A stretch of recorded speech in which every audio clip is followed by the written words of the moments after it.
Hello guys, welcome back to episode 11 of the BFTV Podcast. As you can see, on my right hand side, there is no Mark Watson today. Some of you will be delighted. I was going to say, take a look around. Is he still here? Some of you will be delighted, some of you won't. I think it's a suitable replacement. We were supposed to do a minute silence on the 32nd minute. Yes. So I'll try and make a note of that. Yeah. As requested by Mark himself. Just have an applause emoji down at the bottom of the screen. Constantly overlapping for about a minute. Yeah. Something comes up on the big screen. But we've got Chris from the Tilton Talk Show. If you guys don't already know, Chris, you got a minute. Plug the Tilton Talk Show. A minute. So Monday nights, 7:30 through till 9, live on Facebook Live, with YouTube as well, Spotify, all different podcast accounts. Very similar to James and Emily's fantastic show.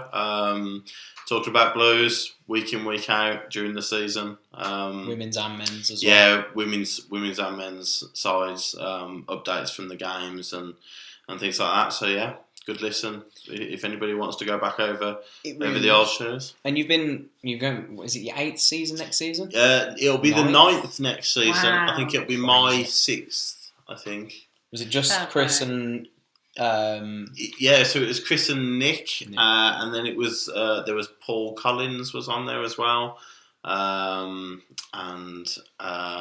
Paul Smith I think as well used to do a bit as well. Used to be called the Forza Blues Show.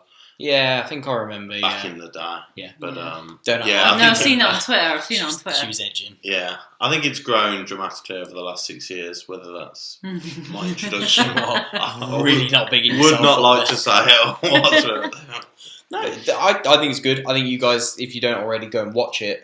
Really should tune in on Monday. We do. Appreciate it. You've been on, so right, we've been on. Yeah. Which was strange. Not a celebrity. So it's like usually you get Dave on, followed by us, followed by Barrington. It was kind of sandwiched in there. Yeah. But it's a delightful sandwich, Davo and Barrington. Happy with that? It's tall. There's some muscle going on in there. There is some muscle in that. Yeah, I wouldn't mess with Barrington anyway. No, but no, I'm joking. It's been a quiet week. I think it makes a change from like the usual crap we used to with Blues following the end of season. And I don't know about both of you, but it's been nice to take a small break from him. What you think? It's been nice considering obviously you've only been following us for a couple of seasons now since I've been taking you down, and Bristol City 1 year, but Fulham the next year. So it's nice to end it on a calmer note. It's not really though, is it? Let's be honest. I think it is. I hate it. No? I just felt like the last few games of the season were absolutely pointless, and I don't like that. I like the end of season excitement. I think that is a major part of our season normally. I think it's great and it brings everyone together even more. I think Rotherham was like the peak, but I was hoping that the players, even the youth players, might give a little bit more. But for me, it was just pointless. The last 2 games, I was disappointed with both of them. But no, I don't think it's good that it was a relaxed end of the season. You may think so. I think it was. But I love tell you what, it's great for the heart. Just Keeps the old ticker going just for a little bit longer without that ridiculous last minute day survival. It's really not good for you. But I can see why you're saying that, and to be fair, the performance at home to Wigan and then away at Reading, it showed that we had nothing to play for. Do you know what I mean? That was very evident. I think I listened to your show last week when you were discussing the Reading game and the Wigan game. For me, I think the players for the effort they put in, that season, obviously, there's paying customers going, and you've still got to put a shift in. And I'm not going to say that they didn't put a shift in, but there's levels, isn't there? Yeah. And they've been 100% at it for 8 and a bit months. And they've gone through the ringer, and they've had the 9-point deduction, this, that, and the other. I think the Wigan and Reading game was sort of their, fair play, lads. Well, Yeah. It's similar to your average worker when it comes to Christmas time. That period between Christmas and New Year where absolutely sod all gets done. The last 2 games was sort of that was their reward, if you like. Yeah. That only happens at Christmas. Well, yeah. Some offices it happens a few more times here. Come into my store, mate. It happens 12 months a year at the minute. But no, I completely agree. I think that while I was sitting there frustrated and told multiple times to calm down when we were 1-0 up to Wigan, I was screaming because of the lack of effort. Yeah. I then had to sit back and realise they've earned the right to be a little bit off the boil. Yeah. And I think that's all it was. It wasn't a disgrace. No. We weren't battered like 8-0 and they didn't care one bit. Do you know what I mean? We, like you say, from the moment we got that 9-point deduction, we've gone 7 games unbeaten, which shows the character that they've got, shows the spirit that they've got. Wigan put us under a little bit under the cosh at home. Reading had a few chances as well, but we still didn't get beat. And I think that shows a good mentality within the squad.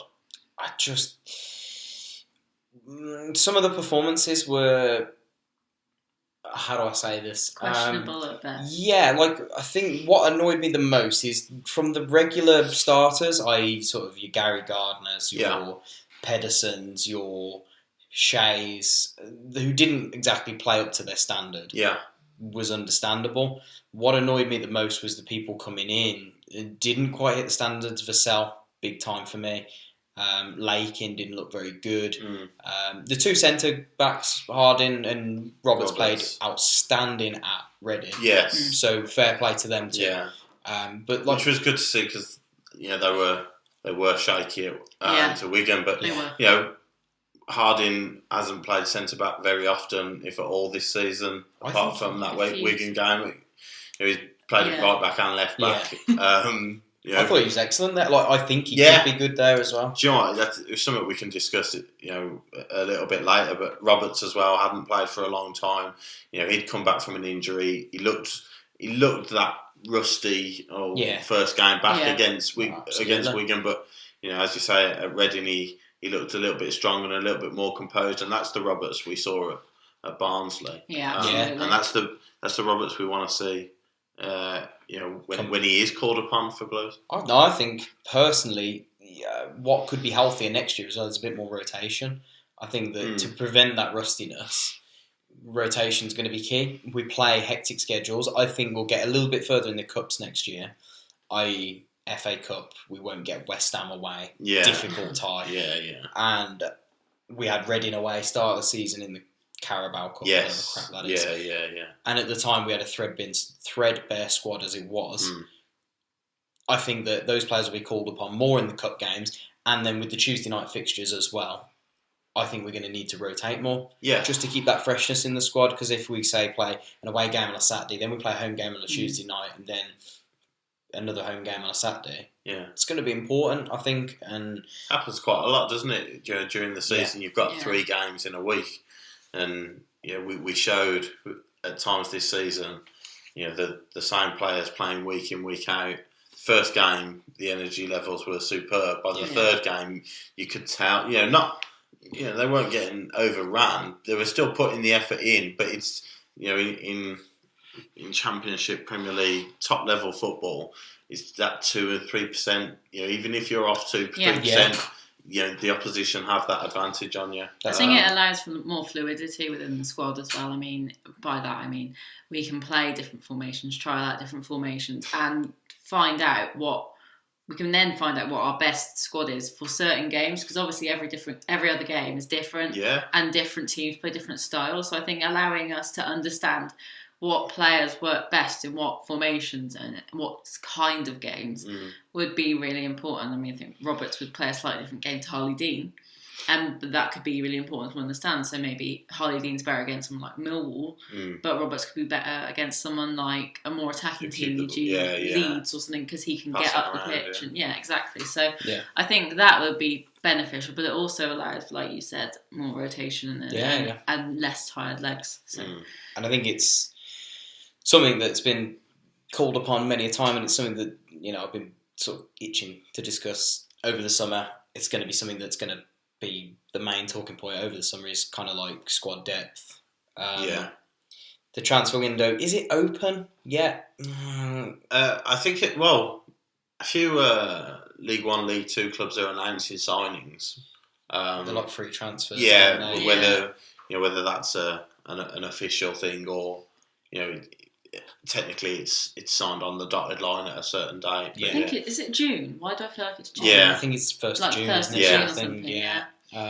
But there's no, I think as soon as that Rotherham game finished, Monk and the backroom staff would have been identifying people that they were, would like to bring in the summer. That's how teams have to work. As soon as you know what division you're in, as soon as you know what you're playing with next season, then you get to work on, because these players that Monk will want to bring in, I'm sure a lot of other teams in the Championship will be wanting to bring in as well. So, like Gary Gardner, we've said it before, he's probably wanted by quite a few teams, and even by Aston Villa if they don't go up through the playoffs. So, I don't really want to talk about so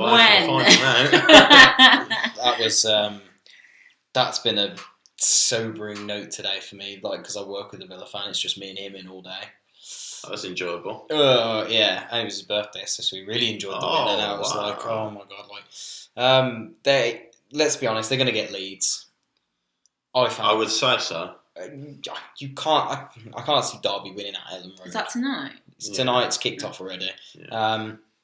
I just think that with the Gary Gardner situation, the club aren't going to be bullied into it, because I think the Villa know that we really want him. Villa know he wants to go, but they're just going to sit there and play hardball and say, "Well, you want him? Come and give us what we want." Of course, they want $2 million, apparently. Yeah, I don't think he's worth that. That's my personal opinion. Do I want him? 100%. Yeah. Would I be bullied into paying $2 million? No, I don't think he's worth $2 million. That's my opinion. I think he's worth no more than $1.5 million, and that's kind of like Look, I just think that. And we don't know whether we are in a position where we're in the need, the desire to save $500,000 and things like that. You don't know. We don't know how important that is. Obviously, the announcement was made that we're free to make signings, but obviously the restrictions are still there in terms of the profit and sustainability. So in that sense, every $500,000 might be important, and if you can get these players as low as possible. But as you say, those sorts of decisions as well, it are dependent on where Villa are next season. If they're in the Premier League, then there's they could sell for $1 million. They don't care. They've got 100 odd million. Whereas if they don't go up and they are pinches, really tightening the purse strings and concerned about money, then they might be trying to push every penny out of us. But they could keep him as well, which would be upsetting. But upsetting for him. as he walked around the Tilton beating his chest on the last day. Whoops. That'd be an awkward return to St Andrews next season. Yeah. But I think that I say he's not worth $1.5 million. People will probably watch this, and I think it's for like the 4th episode in a row. I've said he's not worth not worth $2 million. Yeah. And I say it because Mark doesn't fully agree with my strategy with transfers, which is fine. Like, I get it, because it's a tricky one to try and adapt. But I believe that if you implement the right system, and I fully believe in Brentford's model as well of recruitment. If you look at Brentford, they recruit on statistics. Yeah. So they go and look at statistical analysis, look at how a player is doing in every field of his position. So they recruited Hotter, for example, from a Spanish B-League team when they did get him. And he was, in terms of his crosses, his passes, his shots, his dribbles, his pass completion ratio, it's everything the Miles covered. He was top in everything. And if you look at his statistics Now, even this season, he's still had a really, really, really good season. He's in the top 10 for assists. He's in the top 10 for crosses. He's in the top 10 for dribbles, I think. He's so high up there. Yes, his end product sometimes does frustrate. Yeah. He takes it too far. He's weak. He can't tackle. But you've got to be careful. Brentford bought Neil Maupay for 1.9 million. This is what I mean by we don't have to be bullied into buying players because we don't know we recruit from outside. We know Gary Gardner, that's a safe option. Go and get him. Be careful. You don't want to be bullied into it. Yeah. If we can get him for a cheaper than that, fine. I think if we look afield, go and look at other players. Let's be honest, not Ndoye, because. No, thank you. Sure. I mean, I don't know I forgot he still was signed us. I mean, he was recruited on what basis? At what point? My important question is, what date does his contract actually expire? Because we have to have some sort of celebration for that. 30th of June, I believe. Right. Okay. We'll have a barbecue. Yes. In the There has to be a knee injury, but you're out here celebrating. Playing the African nations with an ACL, isn't he, or something? Nursing it. Yeah. Nursing it. Frightening. Crazy man. And but I think Gardner is worth what we value, what he is worth to us. You take Gardner out the side if say it's obviously not going to happen, but say we went into next season with no other midfielders signed. What is Gary Gardner worth to us when you have an option of Keefton Bell, Davis, Craig Gardner, and Lakin as your central midfielders? What is Gary Gardner worth to that midfield? I think at that point you probably do say pay 2 million. Yeah. Do you know what I mean? But we're not in like that you position say, yet. It depends what else you can do. Yeah. Who else you can get in and around that midfield to boost it. Then you can probably you can start to work out, or actually, do we need to pay 2 million, or can we get him for 1.25 and have him around the squad as that sort of player? But I think that correct me if I'm wrong here, but I'm ready. You ready? You love correcting me. He does it all the time in the group chat. He just waits and he perches, and you see him. He's viewing all the WhatsApps. I'm always watching. Yeah. You're easy to correct sometimes, especially your spelling. I pounce on Jack a lot. Yeah. Jack. If you haven't read his article, by the way, today, I'm going to plug it. Go and read Jack's thoughts on who deserves the chop in the summer and our plans, obviously, for the future. I thought it was a really good read. To be fair, did you read it? I have read it. You read it? Yeah, it was He always writes great stuff. Yeah, he does. He's an underappreciated part of BFTV, so go give Jack some love down below. Yeah, I think we put his out in there last week. I've got a number. I'm trying to move on this. I'm sat on a metal stool. Not a comfy chair. A metal stool. But yeah, correct me if I'm wrong, but I'm pretty sure we've got a good hefty wage bill heading out the door. Yes. I can't correct you because I think you're right. I think the figure I was quoting was close to £150,000 a week. I don't think you'll be far off. You've got that makes me feel a bit sick. £150,000 a week in wages is heading out the door on freeze. Every week, yeah. Stockdale, Stewart, Ndoye, Grounds, Kujak. Yeah. Stockdale's not out of contract, is he? Yeah. Is he? It was a 2-year deal, wasn't it, last year? Right. I think Stockdale's out. Okay. I'm pretty sure he's out. If he is, that's bonus. That's a big wage. And this all helps towards our recruitment. Yeah, of course. Because like you just said, not necessarily Brentford, but other teams in the division as well. Have experience of utilising the loan market and free transfer market really well. You if you've got 150 grand being saved, say you sell Chai, which is almost inevitable. Yeah. There's whatever the transfer funds for him, and he's going to be on a decent wage as well. I would have thought. And then Jack Butland as well being sold by Stoke. Yeah, if that happens, So you've got all this money available. Obviously, not all of that will be available to spend. I'm sure there'll be a budget, but Derby this season, they've got good players, but the loan signing of Harry Wilson has picked them up massive points this season. They're going to lose him. If they don't go up, he ain't going back there again this next season. I'm sure Liverpool and him will be looking at a Premier League loan rather than a Championship loan next season. I do worry about Derby because my dissertation, plugs it every week again, was done and was done on Blues James Bristol does City. work. James did something this year, much to his dad's amazement. I can't believe how much I get roasted. I replace one roast and get another. I can't escape it. Why does no one give you crap? My MO was to do what Mark does.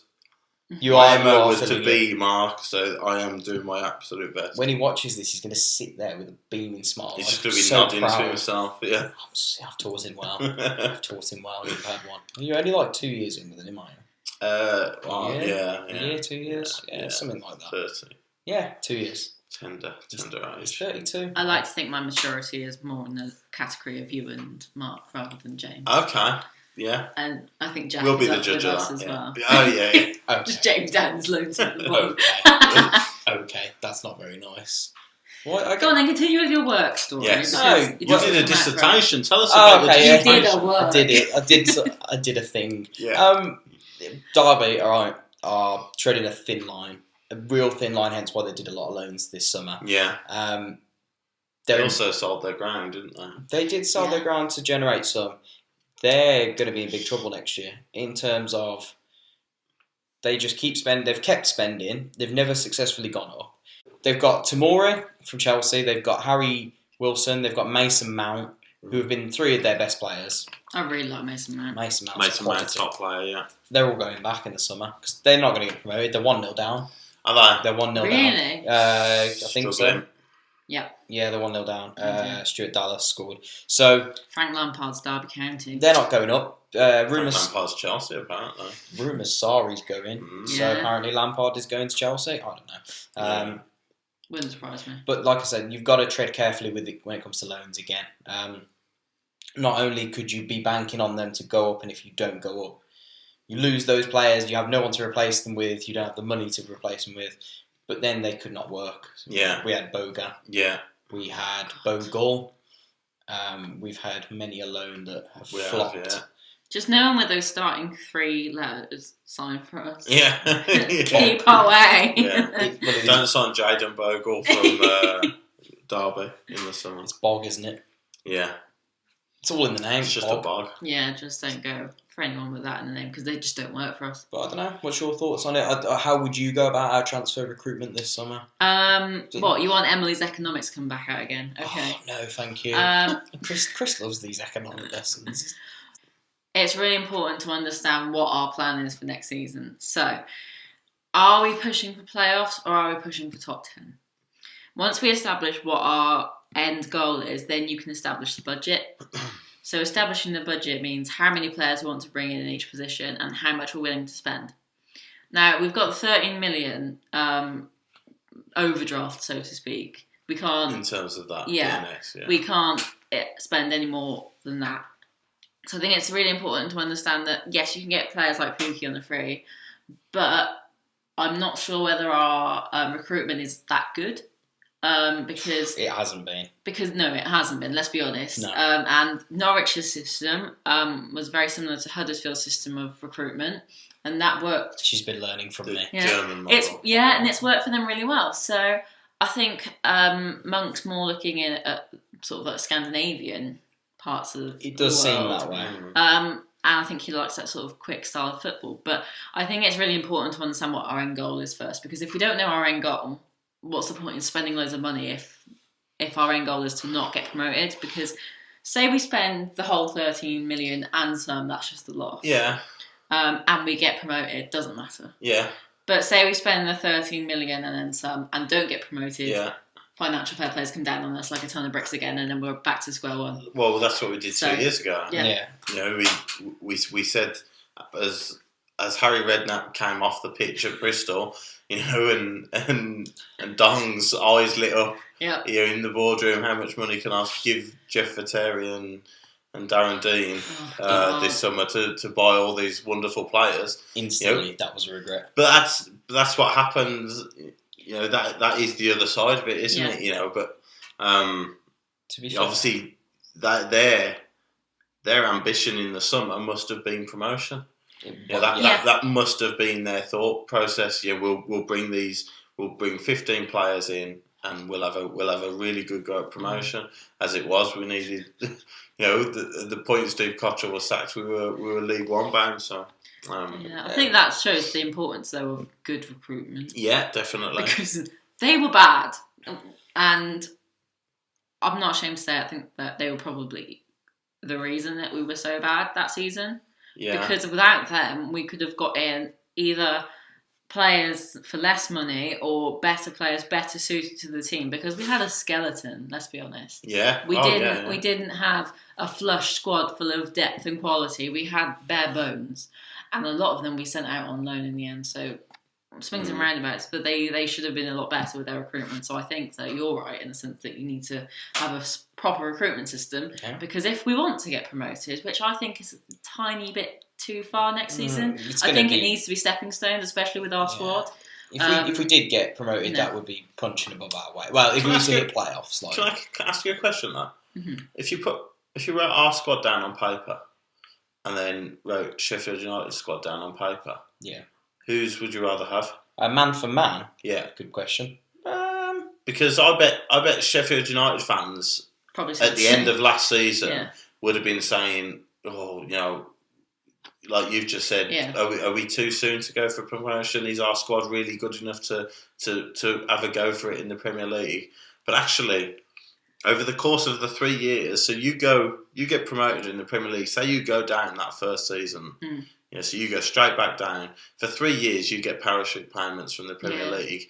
Over the course of that 3 years, you'll have earned £200 million from the Premier League. God.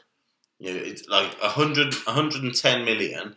I think Huddersfield finished bottom this year. They get 110 million for that. Wow. It's and then there's clubs like Bolton going out of business. And then over the next 3 years, they still get money from the Premier League. Yeah. So you are self-sufficient for 3 years just for going up. Yeah. So actually, whether you're good enough to go up or not is an anomaly. It's almost sort of irrelevant. Actually, go up, have a crack, have a good go, see what you could do in the Premier League. Yeah, that's what people go up into the Premier League and defend for their lives, and bore the life out of their supporters and be really, really tedious. Burnley. I wasn't going to name Burnley, but Burnley, great. You're still a member of this Premier League. Yeah. I do quite like Sean Dyche though as well. I'm going to say his football's pretty poor. And to be fair, with that squad, he's done well to keep them in that division for as long as he has. But you could do an Eddie Howe. It's not entertaining. Yeah. It isn't. But actually, to do that now, you just said Eddie Howe. You buy Ryan Fraser now and it's 12 million. You buy Callum Wilson now and it's 40 million. You buy, Jefferson Lerman. You don't buy single-figure £1 million players in the Premier League anymore. Yeah. So, this money that you get from the Premier League, you have to reinvest it time and time again. Whereas actually, if you go down, you can pick off Gary Gardner for $2 million, and you've got $100 million in the bank still. Do you know what I mean? And you can still be competitive. I'd also like to see us go and try and pick off a few players from relegated teams from the Championship as well, because I do think there's a few players in the teams that have gone down that have potential. Joe Newell was one I was going to say. Yeah, he's a Blues fan. Played football with him once. Don't mean to brag. Here we go. Here we go. No, nice football. Nice guy. Cardiff player. Who am I thinking of? Mendes Lang. Yeah. He's Blues fan as well, isn't he? Is it? Yeah, Mendes Lang's Blues fan. And but he's been relegated to the Championship, and he's going to stay at Cardiff unless we were to put some stupid bid in. And the trouble is, even Cardiff, I think, the wage bill for a Premier League club, even if they're in it for one season, would still be pretty hefty. I'm not sure. I mean, we're talking comparison between the fact that our last 6 signings have had to be under 10 grand a week. I don't think there's many clubs in League One whose top players are on less than 10 grand a week. Never mind the Championship. So. Yeah, no, but like I say, Joe Newell, Josh Vela from Bolton, decent player. He was someone who was really looking good, wasn't he? Linked around everywhere. What, Zach Clough as well? Is Zach Clough still at Bolton? I couldn't tell you. He went to Forest. I don't know. I couldn't tell you where Zach Clough is right now. What's his name at Ipswich, the defender? Chambers? Yeah, Luke Chambers. Yeah. What do you think about Biakarski? No. Again. No. Because we were supposed to be after him In this the summer. Turned his nose up. Remember when we weren't allowed to sign anybody? And tried to. And for 3 weeks we made sure that we told everybody that we were trying to sign an Ipswich player. I think we would have tried to sign him. Absolutely, yeah. No, I think that, yes, he's had a crap team in front of him. He's still done poorly. And he hasn't started every game this season either, did he? He didn't start the season. Doesn't that say something? When... Whoever a crap team. The other guy, the one before. He's just gone to Scunthorpe now, I think. Doesn't it say something though when a crap team drops the goalkeeper? Yeah. We didn't drop Lee Camp, so it says it all really. Yeah.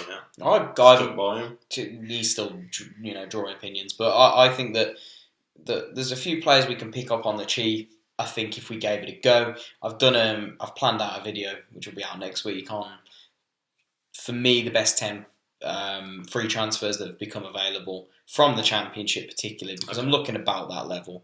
Premier League players you can pick up, but what's the wages like? I'm not sure. And League One, you can pick up a few gems, but you usually have to buy them.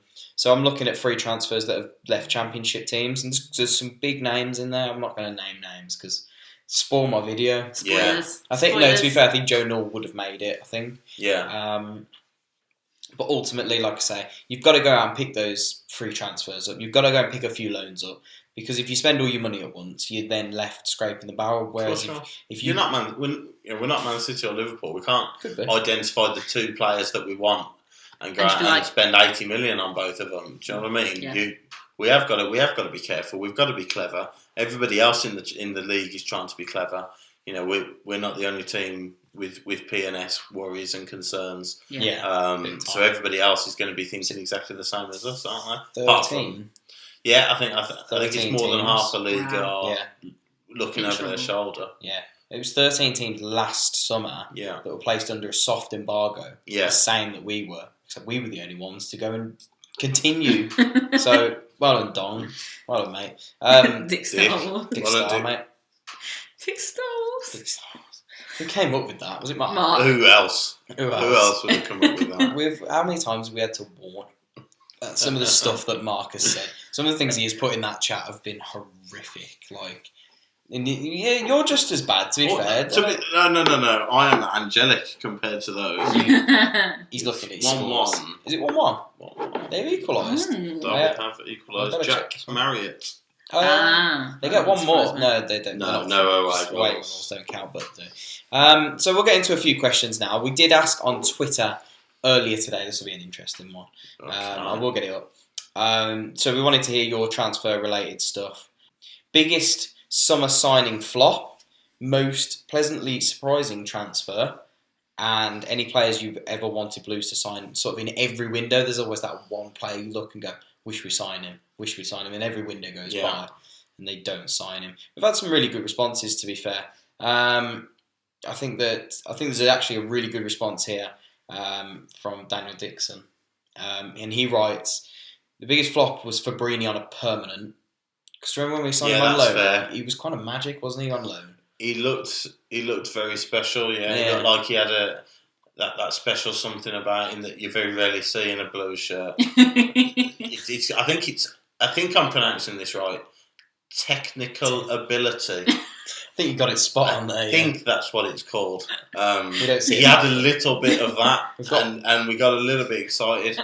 And we have one of those players. He plays on the right hand side usually. We do. He's left-footed. I enjoy watching him from time to time. I think he's a good player. I think he's the most underrated player in the squad. Yeah, there you go. But because he doesn't tackle, he gets shouted at. Man City had committed the least amount of tackles in the Premier League. They have. So tackling isn't everything. I do agree that he's got a lot to work on, Otter, but still. But the tackles they do make are very good. Are important ones. It's a case of we're going to press you so high. If you do manage to get round us, you're not going any further because we're stopping you. Tactical quality, fouls, not tactically fouls. Not bad malicious fouls. They just spray play up. Yeah, but, and then sorry, ref, didn't mean that. Yeah, and he doesn't book you. Even though I did. Yeah. Fabrini on a permanent then. Yeah, good shout. I think that was a really good shout. Stephen Carr was his surprising signing, as in that took him by surprise. Oh, okay, yeah. We brought him out of retirement, didn't we? He took him out of retirement and go on to lift a major domestic trophy. Is quite a surprise, really. Yeah, one promotion, 1 9th place finish, 1 cup. He was exceptional on that right hand side. He was awesome on that right hand side. Yeah, awesome, untouchable. And he did say, "Is Lionel Messi available on a free yet?" Don't think so. Fair point. Right. I'll check the Barcelona website for their contract expiries.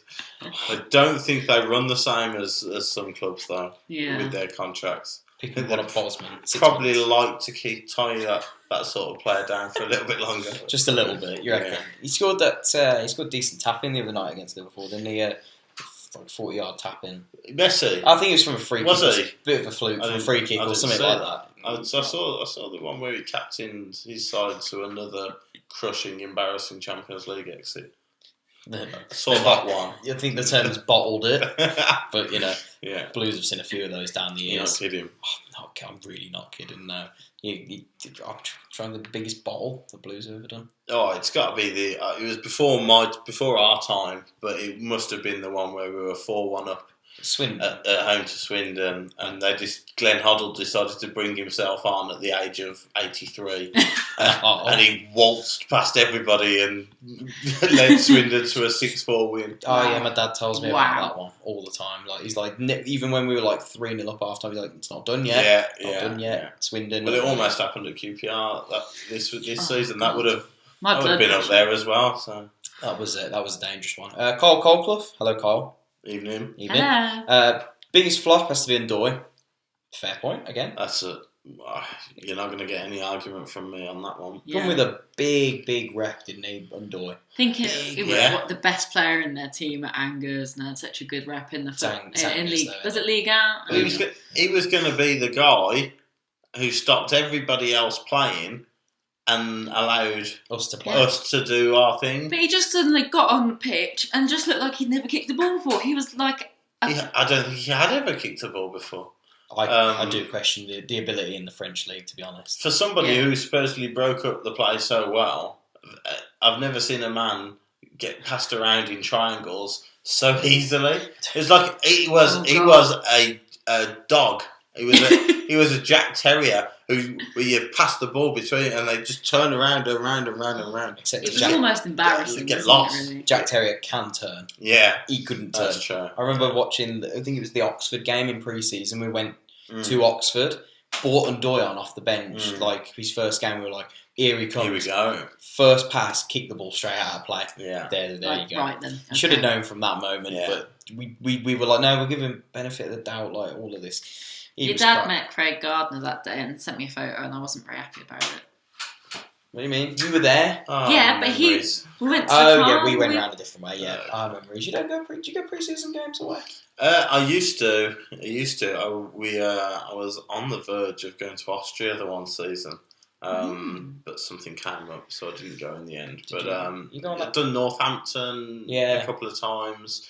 Oxford I've been, Warsaw I've been, Was the Oxford one in 2012 when Red... Yeah. It was just Clark, I think. Was it Clark? Probably, yeah. Yeah. His first season or something. Yeah, I think so, yeah. Yeah, I remember that one. Yeah. Trying to think. Did you ever go to the pre-season when we played Borussia Mönchengladbach? Oh, what a team. Was it 2011? No, it's in Germany pre-season. Was it? No. I think we played them in Germany. Did you go? I didn't go, no. I watched it on a live stream. That counts. But no, I think we won, didn't we? I think we beat them 2-0 or something. Okay. Oh, those are the days. Oh, yeah, we beat Borussia Mönchengladbach 2-0. Now they're in Europe, and where are we? Yeah. We got Ndoye, still, technically. Just about. It's got to... Hotter is the most pleasant signing, he says. I think I can see your point, but I think that he came with the rest. 6.5 million, you'd want the signing to be pleasant, wouldn't you? Yeah. Do you know what I mean? Yeah. You'd want something for your record transfer signing, so yeah. But when he's on it, he's glorious to watch. So I can see why he said that. I had a recommended video come up the other day on my YouTube, and it was like Brentford beat QPR 4-0. Okay. Don't know why it came up on my recommended on YouTube. You're clearly a massive fan of Brentford highlights on YouTube. I hate Brentford. It's just because you're watching I watch QPR lose all the time, just statistical data mess up stuff. Simon. I think And I think Hotter scored 2. Okay. Oh my god, he absolutely killed them. Yeah. It just was magic to watch. Yeah. I'm always thinking, why do Blues not play that? But then I do remember that they've got Sergi Canos, Rico Henry, Kieftenbeld, not Pedersen. Who did they have up front that day? What was his name? The one that went to China. Oh well, I know his face. It was really surprising. It's like a German guy. Did he go? German guy up top. He went in January, didn't he? Yeah. I can't think of the name. They had some ridiculously good players, and I do remember that to bring the best out of good players, you need good players. It's not a myth. It's easy to figure out, and with all due respect to Kieftenbeld, sometimes he can't pass wind. Sometimes he's not there to pass wind, but he's a machine at times. And he just says he's always wanted depth over quality over quantity. That's all. Well, that's a fair point. I think that Blues this season. That's definitely been the mentality this year, hasn't it? It was always a case of we're not going to go out and obviously we couldn't sign 20 players, but we were only going to go and get the ones that we wanted and needed rather than just for the sake of it. Lummy the Brummie.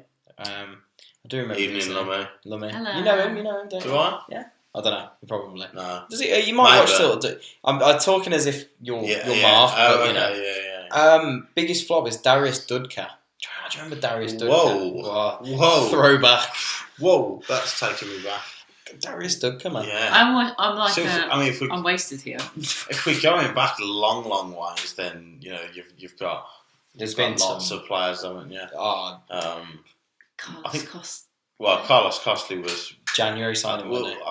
That was quite exceptional to watch Carlos Costley. Though I almost feel privileged to have watched him live. You did have to be privileged to have watched him in a kind of sadistic way. I remember being at the front of the cop, like by the away fans in that little corner, right at the bottom, and he came into the corner and did some step overs. Was it his drag back? Yeah, his drag back. His faint drag back. Oh my superb that was. God.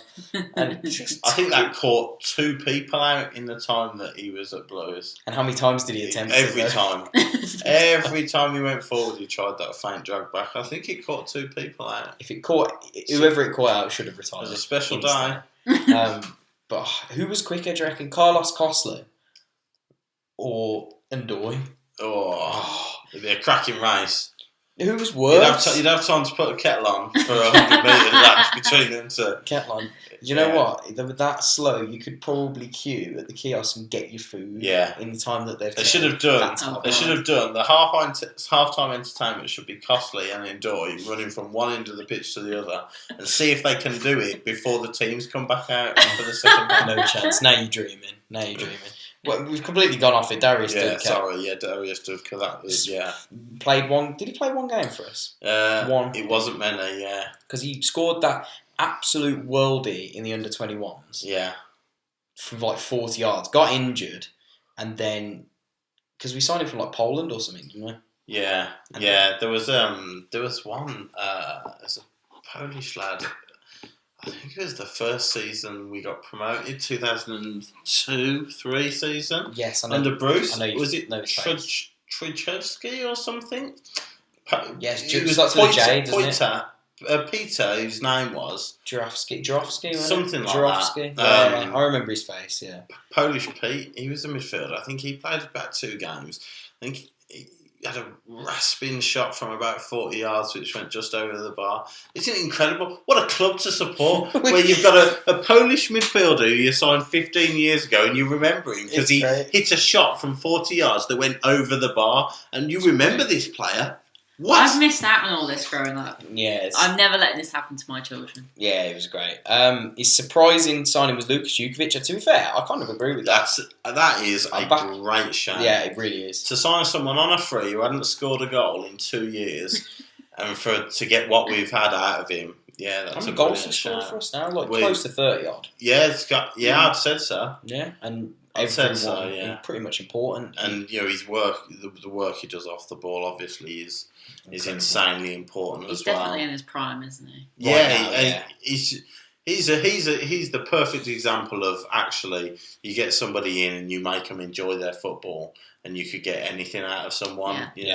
he has come in. Monk has come in, worked with him. Obviously, Beattie's worked with him as well. He's got Adams alongside him. He just looks like he loves playing his football again. He's enjoying it. Yeah. And That's what you want him, it's innit? making a massive difference to him. And I don't think you're going to get much more out of him in terms of you're not going to get any. He's not got another level to go. Of course, to. he's not. He's not going to be at Man United in 3 years. But no, we can't. If they want him, then we'll talk. But it's going to cost you. It'll cost you. Yeah. Come on, Ed.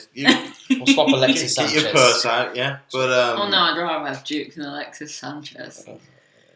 You covered. Okay, Emily. You covered 99% of his wages, mate. We'll take Alexis, and you can have Duke in exchange, but maybe in a couple of mil away as well. You cancel your holidays to America, and we'll be able to afford about an hour of Alexis Sanchez, I think. So. And obviously, he's player he's always wanted to sign was Matt Smith. Joe, it's funny you should say that. I was pretty much on the same line as that. I've always wanted Matt Smith for some reason. Because he always scores against us. That's why you want to avoid it. Just to eliminate it. So put a Sambalonger in that. So many people in that category who always score against us. You might as well sign them so that they can't do it. That's it, though, isn't it? I'm trying to think. There's always been those few players that have always scored against us. Who are we thinking now? Matt Derbyshire, when he left us in 2011. He had a good record against us, Obviously, Von Lahore had a ridiculous record against us. There's been a few, There's been a few, and we're just that club, aren't we? Yeah. And Matt Smith has always been. Matt Smith. Leeds, Fulham, and QPR. Yeah. Just always scores against us. Hate it. And I speak to my mate, I'm like, does he play? He's like, he never plays, we only put him in against you, and he scores. Yeah. I'm like, it just Isn't his doesn't family a Blues fan? His dad's a Blues fan. Okay. His dad's a Blues fan, and because his dad was the half-time guest against QPR, I think, or something. Yeah, and like, he was. His dad said his dad says every time, just don't score against them. So, I'm pretty sure. Does it anyway? Yeah. Anything to spite your dad, I suppose. Well, that's it. But I wonder who he supports, because would you support a different club to your dad? I mean, yes. You'd probably grow up. I wasn't asking you. You'd probably grow up supporting your dad's team because you wouldn't have a choice, would you? And only when you get to 9, 10, I suppose, and you start to develop a sense of. If only we all had that. Yeah. Yeah, but I don't clash your dad because he doesn't really go to the football. He watches it He's not allowed. He's not allowed. His mum doesn't let him. His mum. Your mum doesn't know. But I wouldn't dream of supporting him. Because my other half of my family's West Brom, and I think and I look at it and go, why would you support West Brom? Yeah. I watched last night. The pure irrelevance of it. The announcer. Even my mate. I love him. The flag. He was good with it. My friend's a West Brom fan, and she tweeted, "We're just irrelevant," and I was like, you know what, I don't want to reply, but yeah, you are fair play. Can't really argue, And the announcer does the traffic and travel on radio too. In the morning. Oh, you so sad. You just know it. So, go on then. Who is your biggest summer signing flop in your time? Flop. We've had a few. Kind of raised your expectations. I feel like I'm stealing this a little bit because I saw a couple of people post it on Twitter, but I can't get away from Jesper Grønkjær. There was massive excitement when we got him from Chelsea. Yeah. And it was like that signing sort of epitomised our move from, horrible Birmingham who nobody liked playing against because we were bullies and stuff like that. Which we were. Yeah, absolutely. We had with Cisse and Savage in midfield and Horsfield up front, and we were battering rams. I think we were Burnley with a bit more class. Yeah. A bit of finesse. Yeah. Yes, that's not a bad shout. Yeah, I thought we were. But then that signing was our move from fighting relegation every season to consolidating in the Premier League. Yeah, and obviously it went absolutely tits up. So Walter Pandiano. Grønkjær we had Jarosik from Chelsea. Nicky Butt came. And Chris Sutton. I think that season we went down, they both came in. They might have been in the summer. absolute disgraces they were to pick up the wage that they did at that time. But didn't one of them, who was it? Was it Yarasik said he didn't want to play some games? Like, yeah, I think he sat in the changing room and almost refused to play. Yeah. Do you remember some of the goals? Actually, Yarasik had quite a big impact. Scored a few goals for us. Yeah, he picked up quite a few points for us that season. But like Gronkyard, I think he lasted 6 months, and you could just tell, like he the first time he stepped out on the pitch, he was like, "Yeah, this place isn't for me." Coming from Chelsea, with playing alongside Zola, and there's a hotel now you've got behind. Sturgeon up front with you. Like, was it Stamford Bridge? There's a hotel behind one of the stands. I've come in. There's a railway. Yeah, exactly. And there's a tyre place behind one of the stands. Yeah, I'm just not quite sure where I am now. No. So that sort of sign. Biggest shock. Me? Biggest flop of the season. Oh my God. God. Not of the season, of your era. Which only goes like back 2 seasons. 2.5 seasons, so it's not hard. It's got to be one of the Redknapp signs, isn't it, really? Mm. Yeah, so Alexander Hleb, I just think that he came with Arsenal's superb philosophy of beautiful, elegant football. went to Barcelona. And we loaned Apparently him they're from quite Barcelona. good, aren't they? So Something about I've that. heard that, yeah. Decent. Yeah, I mean, it's not every day you loan a player from Barcelona, is it, to be fair? I think Man U still loan players from Barcelona, so we were doing all right. But we did finish 9th the season before. We thought we were getting there. And we added bits of quality in that summer. We added Zigic. Didn't turn out to be a waste. 6 million, bargain. Absolute bargain. We added. I think we added Matt Derbyshire that summer. Why? Don't know. Alexander Hleb, Martin Juranek. Yeah, I thought Juranek was all right. Bentley was January, wasn't it? Oh, was Bentley? Him, Curtis Davis, and Obafemi Martins were January. Good January for us. Didn't keep us up. Great. Yeah. Ben Foster was that summer. Goal, though, didn't they? Obafemi Martins. Oh yeah, Oba's not a waste. He scored against Coventry as well, didn't he, or something? Yeah. That'll be a quiz question for years to come. Obafemi Martins got the winning goal in the 2011 League Cup final. Who was the only other team he scored against that season? And Bentley scored that worldie from 30 odd yards. Yeah, he scored a couple, didn't he, I think? I remember being at that game and absolutely abusing Marlon King, and now I worship him. Yeah. Swings and roundabouts, isn't it, at the end of the day? Yes. Most pleasant summer signing, transfer signing, and we'll go with all together. As in, you didn't expect them to turn out to be as good as they were, but they did, if that makes any sense. Yeah, summer one. I know, it can be any. To be fair, I think that first season, 2-3. No. So it's going into extra time. Cracking game. I'm just shocked we've missed it again. I know, yeah. That first season we were up under Bruce. We obviously signed De Gary in January, which was massive. But we knew how good he was. Didn't exactly. But at that time as well, I think we signed Upson, who turned out to be top class. Yeah. Stephen Clements and JB Clapham as well. Stephen Clements was very underrated. I think all three of those played obviously De Gary got the headlines because who wouldn't give De Gary the headlines? The Duke. Yeah, if he wanted my house, I'd give it him. Do you know what I mean? But yeah, I think Upson and Clements and Clapham as well, both all came in and really solidified us in that second half of the season. I think Upson as well. I think he stayed for a few years after that when he was with us when we went down into the Championship as well, wasn't he? For 6 months, I think. Yeah. And then he went into January. So. He was a massive player. I was really happy with the way Upson turned out. Yeah, absolutely. Yeah. You could say obviously we could say guards as obviously he didn't surprise me because although he hadn't played a lot for Villa, he played for Barnsley the season before, and I thought he was quite good. What about Edwin van der Kamp? Edwin van der Kamp? No. Who? Edwin van der Kamp. Edwin van der Sar, Lee Camp. Oh, I'm with you. Oh, for goodness sake, don't tell me you didn't get that. Oh, dear. I'm trying to think who we got last summer. I can't even remember. Mark Roberts. No, that wasn't last summer. It was last summer? The summer before last. Camp. Yeah. Bogle. Yeah. Camp, Bogle. Gardner. Yeah. Conor Mahoney. Yeah, okay. Yeah, he's actually really surprised me. Yeah, it's a good point. I had heard him before, obviously, but I didn't really rate him. I didn't think he was going to be that good of a talent. But actually, arguably, he was our best player for games like Preston. He was the standout player, and there's been quite a few games where we're all calling for Monk to keep him on when he's trying to sub him off. And Magoma should arguably be taken off. So Conor Mahoney for me.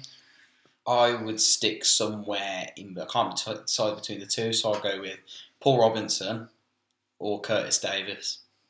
Davis is a shame. Davis is a shame.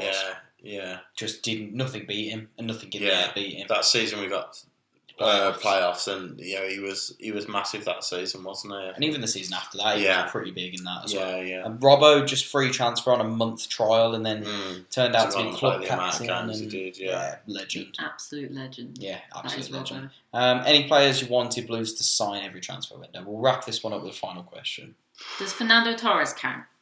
No, because you didn't want to sign for Blues. That's quite unrealistic. Not at the moment. You like to Japan. You say it with such sarcasm. Marlon Pack. Okay, fair point. Yeah. I really like Mark will back you up. He's like, yep. Yeah. Like a bobblehead. He's been doing this all the way through us, and he's been going, yes, young children. We agree. You're doing me proud. on his deathbed, even though it's his tyre. Player I always wanted us to sign. Yeah. I can't think of one off the top of my head. Obviously, completely unrealistic. To be fair, wherever you played, like Football Manager and stuff, straight away you'd go and I'd go and buy Fabregas. Fabregas was always for who? Always the one for whoever. I'd start at Accrington and I'd put a bid in for him. I didn't care how much it was. But it was always you got Torres as your coach, didn't you? When you were Blues. Oh yeah, he became my attacking coach. Oh, okay. Because I was like, sign him. No, he's retired. Yeah. Sign him anyway. No, I don't know. That's the tricky one. I never really thought. Always. Recently, Ryan Woods. Whenever Ryan Woods came to us with Brentford, I thought, what a player. You always liked David McGoldrick. Yeah, but to be fair, since he's been at Ipswich, I've been wanting Blues to have a punt on him.